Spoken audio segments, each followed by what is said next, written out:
તો વાત કરીએ આણંદની. આણંદમાં સ્થાનિક સ્વરાજની ચૂંટણીમાં હવે આ માહોલ છે તે જોવા મળી રહ્યો છે. મતદાન મથકો પર વહેલી સવારથી મતદારોની ભીડ જોવા મળી છે.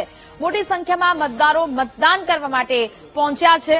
લોકશાહીના પર્વમાં ઉત્સાહભેર મતદાન કરી રહ્યા છે લોકો, અને હવે વહેલી સવારથી આ મતદાન પ્રક્રિયા શરૂ થઈ છે અને લોકોમાં પણ ઉત્સાહ જોવા મળ્યો.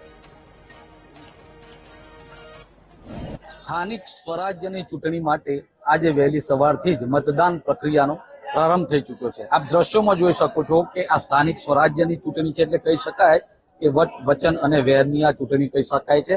અને સ્થાનિક સ્વરાજની ચૂંટણીમાં સ્થાનિક લેવલે ભારે મતદાન થતું હોય છે. આપ દ્રશ્યો જોઈ શકો છો કે વહેલી સવારથી જ હવે મતદાન માટે લોકો ઉત્સુક થયા છે અને લાંબી કતારો આપ દ્રશ્યોમાં જોઈ શકો છો, કારણ કે આ સ્થાનિક સ્વરાજની ચૂંટણી છે અને સ્થાનિક સ્વરાજ્યની ચૂંટણીમાં લોકો વિકાસને ધ્યાને રાખીને, પોતાના મત વિસ્તારને ધ્યાને રાખીને મતદાન કરતા હોય છે. ત્યારે આણંદ જિલ્લામાં આજે તાલુકા પંચાયત, જિલ્લા પંચાયત અને નગરપાલિકાઓ માટે વહેલી સવારથી જ મતદારોમાં ભારે ઉત્સાહ જોવા મળ્યો છે. Ghanshyam Patel, VTV news, Anand. તો મતદાનોમાં પણ અનેરો ઉત્સાહ જોવા મળી રહ્યો છે. આણંદમાં સ્થાનિક સ્વરાજની ચૂંટણી માટે મતદાન પ્રક્રિયા શરૂ થઈ ચૂકી છે. મતદાન મથકો પર વહેલી સવારથી મતદારોની ભીડ જોવા મળી રહી છે.